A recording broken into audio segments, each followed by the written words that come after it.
ఎందుకమ్మా ఈ పనులన్నీ చేస్తున్నావు? ఇంట్లో పని వాళ్ళు ఉన్నారుగా. నేను పని చేయకుండా ఊరికేనే కూర్చొని తింటుంటే నన్ను బయటికి గెంటేస్తారేమోనని భయంగా ఉందమ్మా.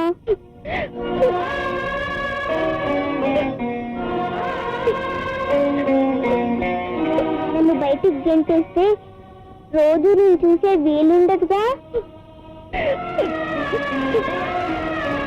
నిన్ను చూడకుండా నేను ఉండలేనమ్మా.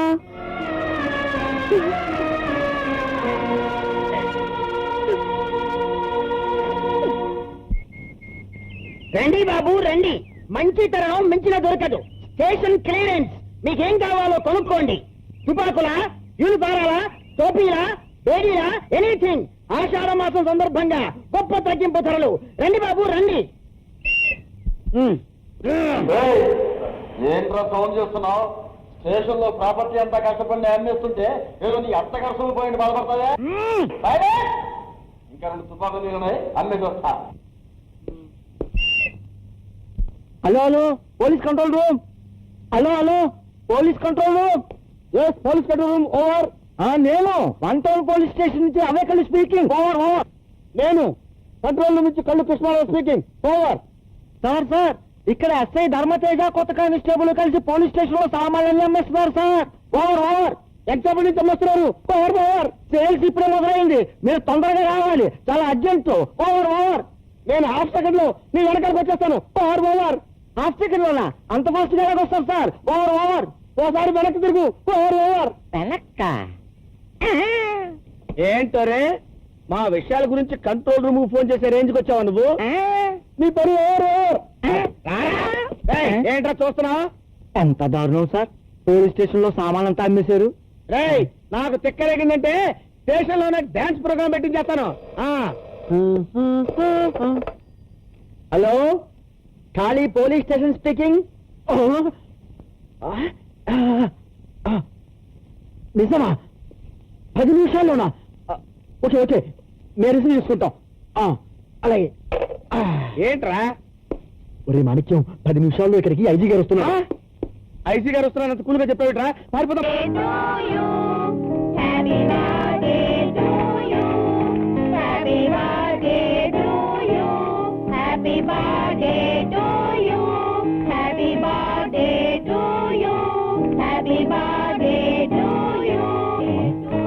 ఇవాళ శారద పుట్టినరోజు అనుకుంటాను.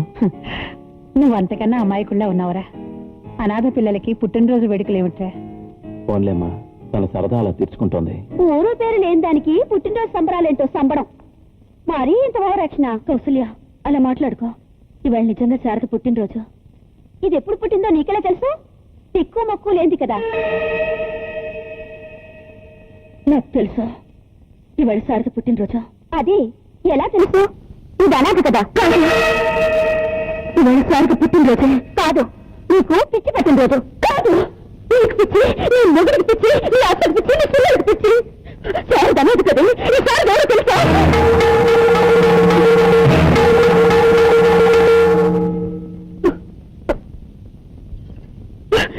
నా ఇష్టం. నీ శారదకు పుట్టినరోజు పండుగ చేస్తున్నాను, చేస్తాను.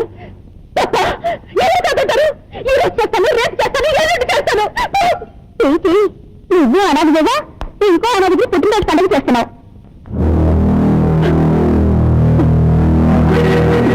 బాబు, నీ గుండెని గట్టి చేసుకో, ధైర్యంగా ఉండు. ఏంటనేది?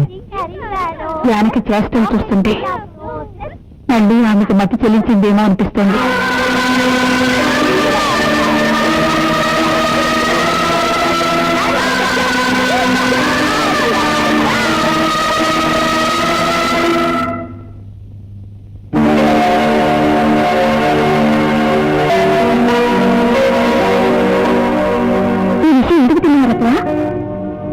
పాలల్లో కలపడానికి కలిపి తగ్గు చేత తాగిస్తాను. ముందు వారద్దు తొలగించుకుంటే జానకిని శారదని ఇంటి నుంచి గెంటాడు పెద్ద పనేం కాదు.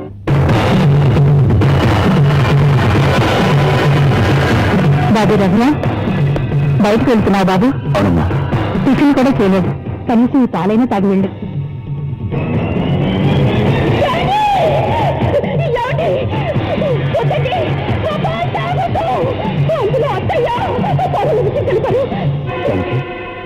నువ్వు ఎవరి గురించి మాట్లాడుతున్నావో తెలిసి మాట్లాడుతున్నావా? రోజు రోజుకి నీ ప్రవర్తన ఇంతగా ఉంటుంది. నా మాట నమ్మండి, నేను చెప్పేది నిజం. వీళ్ళందరూ విషయం కలపడం నేను కళ్ళారా చూశాను. చూసారా అత్తయ్య, మన మీద ఎలాంటి అభాండాలు వేస్తుందో? అసలే నువ్వు కాస్త కోరుకో. అది కాదు బావగారు, మేము ఈ ఇంటి ఉప్పు తింటున్నాం. మీరు మా అబ్బాయిని దత్తత కూడా తీసుకోవాలనుకుంటున్నారు. అలాంటప్పుడు ఈ ప్రాణాలు తీసే ప్రయత్నం మేమెందుకు చేస్తాం? ఇంగిత జ్ఞానం ఉండేవాళ్ళు అనే మాటేనా ఇది? ఏమిటి కౌసల్య, ఏమిటి మళ్ళీ గొడవ? చూడండి, నేను అత్తయ్య గారు బావగారిని చెప్పడానికి ప్రయత్నిస్తున్నావంట. ఈ పాలలో విషయం కలిపావంట. ఏంటనేది? ఈ మాటలు నమ్ముతున్నావా?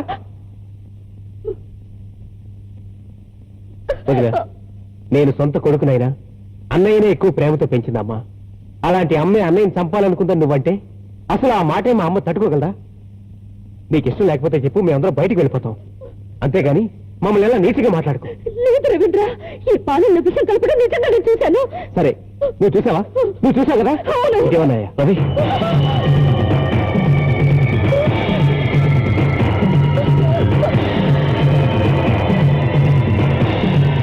నేను తాగానుగా, నాకేం అవ్వలేదు. అన్నయ్య, ఇప్పుడు నువ్వేమంటావు? నీ భార్య మాటలకి సమాధానం ఏమిటి? అమ్మా ఊరుకోమ్మా, ఇప్పుడు ఏముందనమ్మా? నువ్వేంటి బాధపడతావు? ఆ పిచ్చిదాన్ని మాట పట్టు.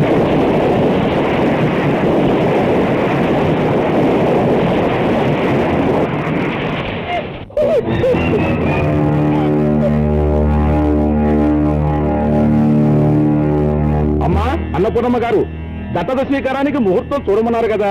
వచ్చే శుక్రవారం బహుళ పంచమి నాడు ఉదయం 7:24 దివ్యమైన ముహూర్తం ఉందండి. పంతులు గారు, ఇప్పుడు ఎవరి మనసులు బాలేవు. అవన్నీ తర్వాత చూసుకుందాం. మళ్ళీ కనిపించండి. అలాగేనమ్మా. ఆగండి పంతులు గారు. అమ్మా, వెంటనే ఈ తతంగం జరిపిద్దాం. ఈ దత్తత స్వీకారం జరిగితే తనకు బిడ్డ సొంతం అవుతుందన్న సంతోషంతో దానికి మళ్ళీ మామూలు మనిషి అవుతుందని నా నమ్మకం. వెంటనే దానికి ఏర్పాట్లు చేయించమ్మా. అలాగే.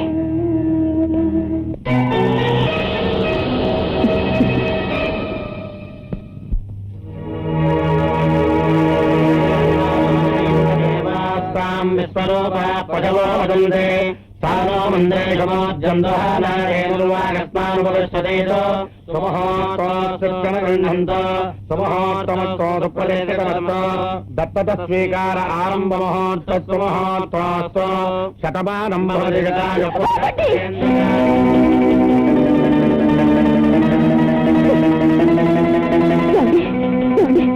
చేసిన మాట వినండి. మన బిడ్డ బ్రతికే ఉండగా మరో బిడ్డను దత్తత తీసుకోవాల్సిన అవసరం ఏమొచ్చిందండి? మన బిడ్డ బ్రతికే ఉందా? అవునండి, శారద మన బిడ్డనండి, మన సొంత బిడ్డ. అవును జానకి, శారద మన సొంత బిడ్డ లాంటిదే. లాంటిది కాదండి, శారద నా కడుపున పుట్టిన బిడ్డ. ఏమండి, నా మాట నమ్మండి, శారద మన బిడ్డండి. బిడ్డ పురుట్లోనే చనిపోయిందని మీ అమ్మ అబద్ధం చెప్పింది. నా బిడ్డను చంపాలని ఆనాడే ప్రయత్నించారు వీళ్ళందరూ. మరి ఇక నేను ఈ మాటలు భరించలేనురా. ఆ రోజు పాలల్లో విషయం కలిపి నిన్ను చంపాలని చూశానంది. ఈ రోజు నీ బిడ్డని పురుట్లోనే చంపే ప్రయత్నం చేశానంటోంది. ఈ పిచ్చి మాటలు వింటుంటే నాకు పిచ్చెక్కేలా ఉంది. దీనికి ఏదో మార్గం నువ్వే చూడాలరా. నాటకాలు ఆయన అమ్మ ఇప్పుడు చేసి ఆడుకుంటున్నావు కదే. జానకి, ఏంటో మాటలు? ఎవరిని ఏమంటున్నావో తెలిసి మాట్లాడుతున్నావా? నేను తెలిసి మాట్లాడుతున్నానండి. మీరెందుకు ఏమిటో తెలుసుకోలేకపోతున్నారు. నా మాట నమ్మండి, శారద మన బిడ్డేనండి. అవును జానకి, మన బిడ్డే. ఇప్పుడు ఎవరు కాదన్నారు? పిచ్చి బాగా మెదినట్టుందే. అవునే, అవును, నాకు పిచ్చి పట్టింది.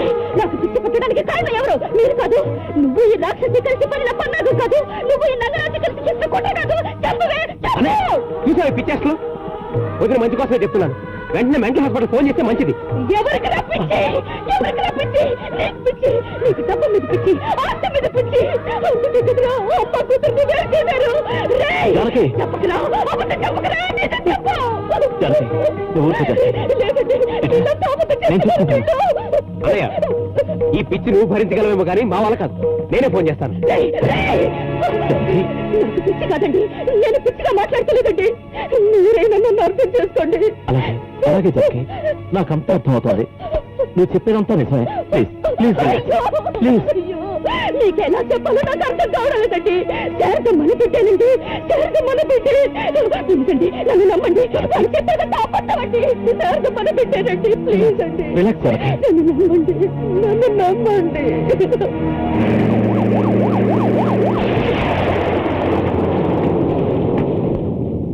గారు పోయినసార్లా సగం నయం చేసి పంపించండి, పిచ్చి పూర్తిగా తగ్గేట్టు చేయండి. ఎవరికే పిచ్చి?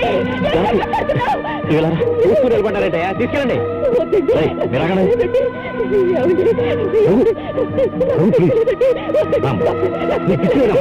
ఏమండి చెప్పండి. ఏమండి? డాక్టర్ గారు, మా అమ్మను వదలండి, మా అమ్మను వదలండి. అమ్మ, అమ్మ, అమ్మ.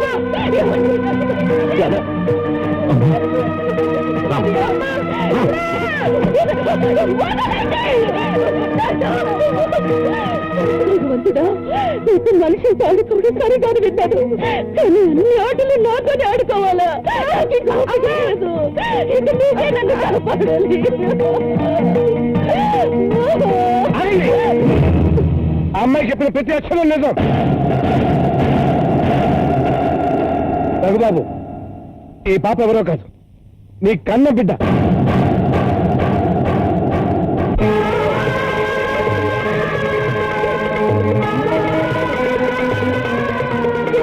నీ తల్లి, నీ తమ్ముడు, నా కూతురు డాక్టర్తో కుమ్ముక్కై పసిపిల్లకు మత్తు మందు కలిపి బిడ్డ చనిపోయిందని చెప్పి నా చేతికిచ్చి మట్టిలో కలిపేమన్నారు బాబు. నా చేతులతో ఆ పాపం చేసేలోగా ఆ భగవంతుని దయ వల్ల బిడ్డలో చలనం వచ్చింది. వెంటనే బిడ్డను ఇంటికి తీసుకొద్దాం అనుకున్నాను, కానీ ఈ దుర్మార్గులు ఆ బిడ్డకు మళ్ళీ ఏ ప్రమాదం చేసి పెడతారన్న భయంతో ఆ బిడ్డని భగవంతుడి మీద భారం వేసి ఆయన పాదాల దగ్గర వదిలి వచ్చేశారు. దేవుడు లాంటి స్వామీజీ చేతుల్లో పెరుగుతున్నందుకు సంతోషించాను. నీ తల్లి గురించి నువ్వు నిజం తెలుసుకున్న రోజునే ఈ శారద నీ బిడ్డే అని నిజం చెబుదాం అనుకున్నాను. నిజం తెలిసి ఇప్పటిదాకా చెప్పకపోవడమే నేను చేసిన నేరం. ఇప్పుడు కూడా చెప్పకపోతే నేను ఎప్పటికీ సరిదిద్దుకోలేని ద్రోహమే అవుతుంది.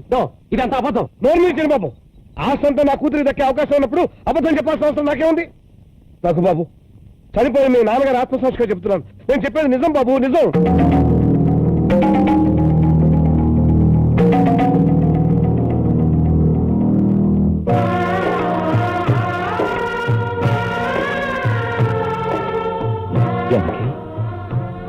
ఈ ఇంటి కోడలవడమే నీ అదృష్టం అనుకున్నావు, కానీ అదే నీ దురదృష్టంగా మారింది. 10 మంది పిల్లలకి తల్లినయ్యేలా వరమిమ్మని అడిగావు, కానీ కన్నా ఒక్క బిడ్డకు కూడా తల్లిని చెప్పుకోలేక నలిగిపోయావు. ఒక రకంగా నువ్వు చాలా గొప్పదానివి జానకి. నీకు తెలియకుండానే ఇన్నాళ్ళు నీ బిడ్డకు తల్లివయ్యా. అమ్మా, నువ్వు కూడా మీ అమ్మలాగే అనాథలా పెరిగావు. కాకపోతే తన తల్లిదండ్రులు లేక అనాథ అయ్యిందే, నువ్వు ఉంటే అనాథయ్యావు. ఇక నుంచి నీకే లోటు ఉండదమ్మా. నాన్న నేనున్నాను. నాకంటే గొప్ప అమ్మ ఉంది. అమ్మ అన్నిటికన్నా గొప్పదమ్మా. రేపు నువ్వు అమ్మ అవుతావు. అమ్మ ఎలా ఉండాలో నీ అమ్మని చూసి నేర్చుకో. ఎలా ఉండకూడదు మా అమ్మని చూసి నేర్చుకో.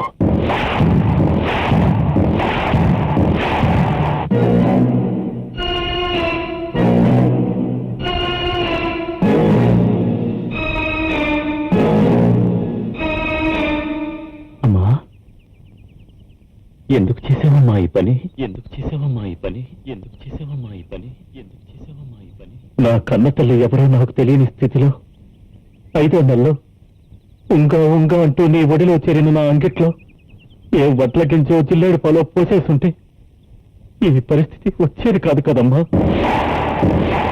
నా చిటికన వేలు పట్టుకుని తప్పటడుగులు నేర్పిన నువ్వు ఏ మేడమిట్ల నుంచో నన్ను తోసేస్తుంటే ఈ రోజు ఎంతమందిలో నువ్వు నేరస్తురాలుగా నిలబడి నికృష్టమైన దృష్టి నేను చూడాల్సిన అవసరం వచ్చేది కాదు కదమ్మా. 5 ఏళ్లు నన్ను ప్రేమించినట్టు నటించి పెంచి నాకు పెళ్లి చేసి నా బిడ్డని నా భార్య మాతృత్వాన్ని లాగేసుకునేంత దుర్మార్గురాలు అంటే నేను భరించలేకపోతున్నానమ్మా. ఇన్నేళ్ళు నేను నీ బిడ్డని కాదులే, నీ సౌతి బిడ్డని. అందుకు నువ్వు ఎన్ని కష్టాలైనా పెట్టచ్చు. కానీ నా భార్య నా బిడ్డ నీకేం అపకారం చేశారమ్మా? వాళ్ళకెందుకమ్మా ఇంత శిక్ష విధించావు?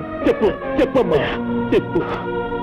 అమృతం లాంటి అమ్మ అనే పదాన్ని పలకడానికి నాకు అసహ్యం వేస్తోంది. నా వల్ల కాదు, ఇంకా నేను భరించలేదు. మీరింకా నా కళ్ళెరితే ఉంటే నేనేం చేస్తానో నాకే తెలీదు. దయచేసి వెళ్ళిపోండి, వెళ్ళిపోండి.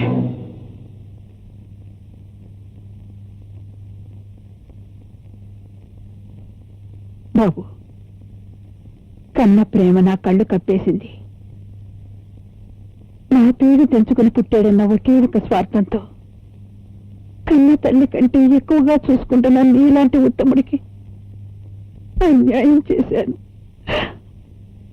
ఈ ఆడది సాటి ఆడదానికి చెయ్యకూడని ద్రోహం చేశాను. బిడ్డ కాళ్ళ మీద పడి క్షమాపణ అడిగే దుస్థితి ప్రపంచంలో ఏ తల్లికి రాకూడదు. క్షమించమని అడిగే అర్హత కూడా నాకు లేదు బాబు. బాబు, నన్ను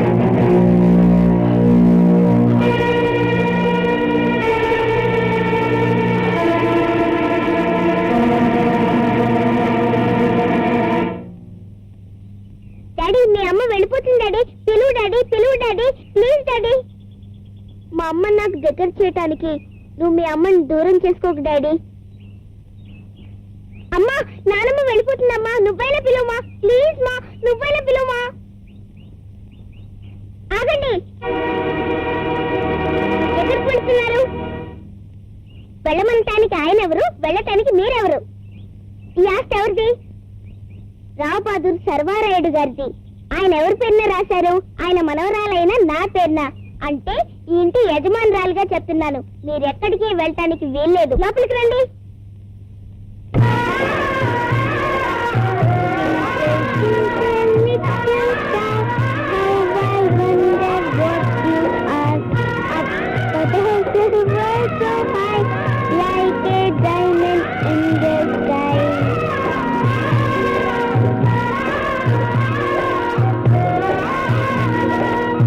జాజి పక్క మీద సంకురాత్రి,